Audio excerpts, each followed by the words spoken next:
Hello! We have two stories today of pure entitlement in the very sense of the word. What's yours is theirs, and theirs ain't yours. Just because they want what you have, and there's no need for things like reasons. See, you might have thought that the question of whether to return an engagement ring has been settled since the age old times of Judge Judy screaming, "You took it! Give it back!" "Yes, my queen." But what happens when there was no engagement? No fiancé, even? No proposal? Story 1. This is an old story. A while back, I was dating this girl for roughly 2 years. I thought things were going great, but apparently, she was just dating me because she liked to tell people she was in a relationship. No, that's how it went with her. The way she described me was too immature, decent in bed, and honestly, not worth the rest of my life. Exact words she said to a friend of hers after we broke up. Anywho, I am getting ahead of myself. I went out, bought a ring, had this entire thing planned out to propose to her. However, she was suddenly not available for several weeks in a row. Well, my fears rang true as she suddenly showed up at my place one day. She acted like everything was normal as we talked, and she was grabbing everything that was hers. About halfway through, I just kind of looked at her and said, "Don't forget your hairdryer. It would be awkward to have to come back over after you dump me." This sparked a long and awkward conversation where she was fake crying. I had realized right then and there that I was an idiot. The way she acted, the way she spoke, and the way she treated me just screamed that she did not care. I was devastated, but seeing her made me angry. I had realized that she was lying to me this entire time. About a month later, a friend of hers called me up, asked if she could come over to talk. I asked why. She said my ex peeved her off and she wanted to tell me some things. My mind goes to horrifying things like she needs to warn me I need to see a doctor or things like that. Well, her friend came over and we chatted for a while. See, her friend was beyond peeved off. Talking ending the relationship peeved off at her. So her way to get back at her friend was to sleep with her ex-boyfriend. Me, being in my mental state, I said yes. More like I said, sure. Yeah, we can do that if you really want to. So she ends up staying over for a few days as we get to talking about my ex.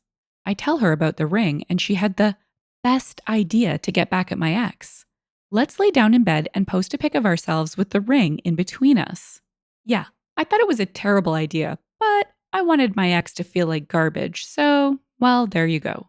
Not even 2 hours later, my ex was at the door. We posted the picture at like 11 a.m., and she was at my place at 12:40 something. Right off the bat, she tried to act like breaking up with me was a mistake. She said that I was the best boyfriend she had ever had, and she was getting scared with how serious things were getting. She said she made a terrible mistake in breaking up with me. Well, her friend immediately goes into a rant about my ex, saying that she was manipulative and that neither of us would believe this sob story she was giving. Gotta say, I'm very glad her friend was there because my stupid derriere was believing my ex. I reminded her of how she treated me when she broke up and that she should go home. She was wasting her time. Well, now she brought up the ring. Said she owned it under the law. Said that rings are gifts and that I cannot take it back. In unison, me and her friend said that I never gave it to her. We both looked at each other and laughed a bit as the absurdity of the situation was getting outrageous. She said she was owed that ring and that she was not leaving without it. At about this time, a police officer came up the stairs wanting to know what the trouble was. I guess we made enough noise that neighbors called the police. The female officer asked what the situation was. Everyone tried to talk at once, and the officer shut us down, pointed to my ex, and asked her what the problem was. She said she was trying to pick up her stuff after we broke up.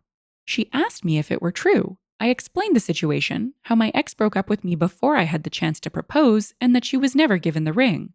Throughout the conversation, 2 more officers showed up, one a supervisor.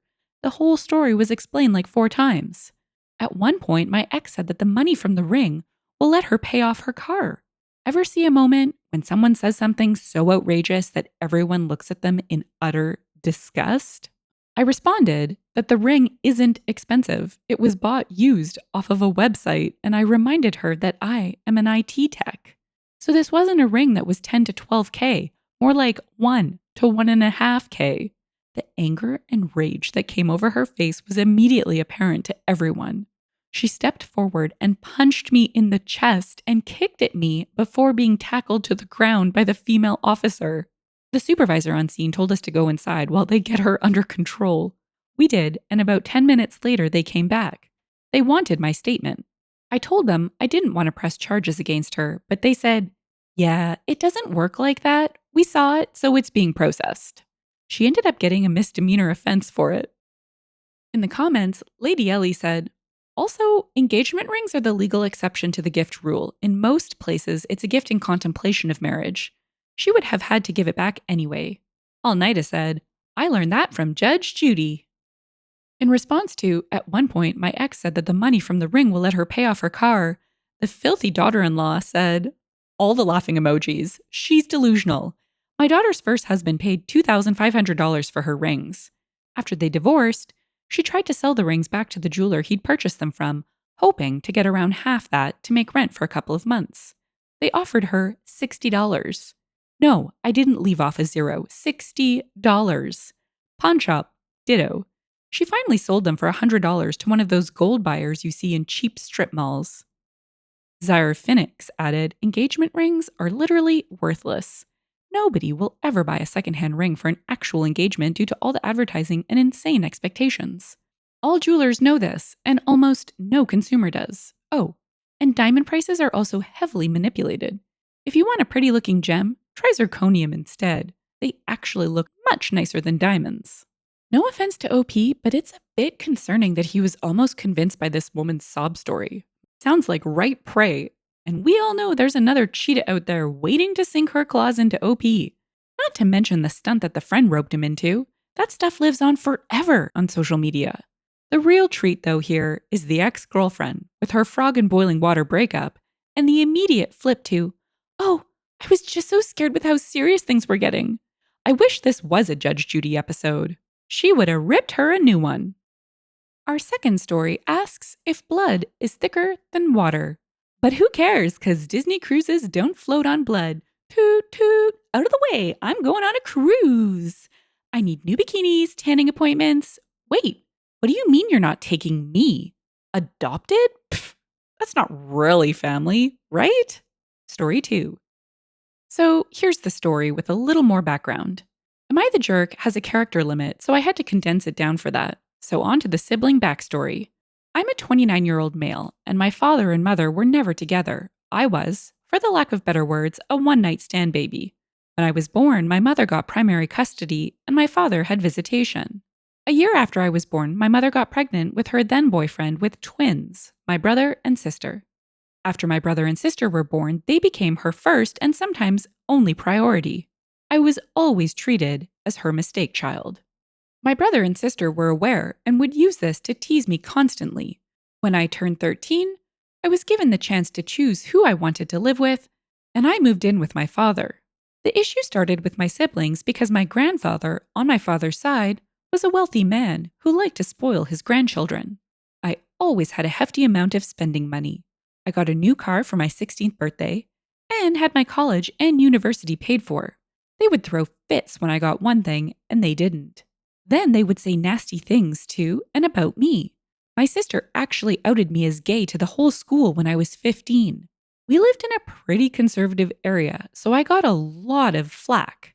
After college, I decided to stop taking my grandfather's money. I had a good paying job and didn't really need. My father, who had also stopped taking his father's money after college, taught me that it was okay to take help, but that doesn't mean you shouldn't try yourself. My grandfather passed a few years ago. My cousins and I inherited a good amount of money. I put mine in savings as I had become someone who didn't really spend a lot of money. Now, here's where the story began. Last year, my husband's best friend died in a car accident, leaving her 6-year-old daughter, Chloe, in my husband's custody. Her daughter is understandably having a hard time with all this, so we made the decision to take the savings and do something fun to make her happy. Like a lot of little girls, she loves Disney. So we decided to take our savings and take her on one of those Disney cruises. She saw the ads on TV all the time and got so excited about them. When we told her, she got so happy, and frankly, I have never seen her this happy since her mother's passing. She hasn't stopped talking about it since we told her.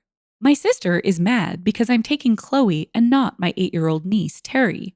She thinks I'm being a jerk for taking, as she put it, a kid that's not even my responsibility over a kid that's my actual family.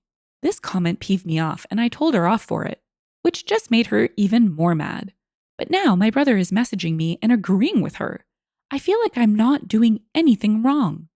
My husband and I are now raising Chloe, so in a sense, I am taking on a father like role and just feel it's not wrong to want to do something for her. There is not enough money to take both of them, as we had taken some of the money to put away for Chloe's future, college or whatever, just in case anything were to happen to us. And as bad as it sounds, even if there was enough money, I still couldn't do it. I love my niece, but she is just not well behaved. My sister rarely says no to her, and this has made her incredibly hard to deal with. I can just imagine how she would act on a Disney cruise. In the comments, Zombie Queen said, "After the way your sister and brother treated you, I'm surprised you have any contact with them at all. I'd have kicked them to the curb for that behavior a long time ago. You're a parent now who is trying to bring a little light to a child who lost her mother. You're not in the wrong. Your sister is being incredibly selfish and entitled, and I'd nip that in the bud right now." Tuppence said, "You have fallen on your feet with your family being you, your husband, and your new little one. They are your family. Watch over and care for yourselves." Silent Joe said, "Family trees need to be pruned of diseased branches to keep it healthy. You were not under any obligation to keep them in your life." Oh my gosh, that family tree analogy is the best. I wouldn't want an entitled, bratty niece near my little one either. I'm sure that entitlement will spread. OP and his husband are simply showing why the best friends selected these amazing human beings as potential guardians. They have 100% integrated Chloe into their family. Seems to me like OP made the right decision moving in with his dad, because I think we all know that he's the one to credit for how OP turned out. Total aside, has anyone been on a Disney cruise? I am such a sucker for Disney. Shocking, I know. I've always thought the Disney cruises were crazy expensive, though. Would love to hear from you if you've put out the cash for one.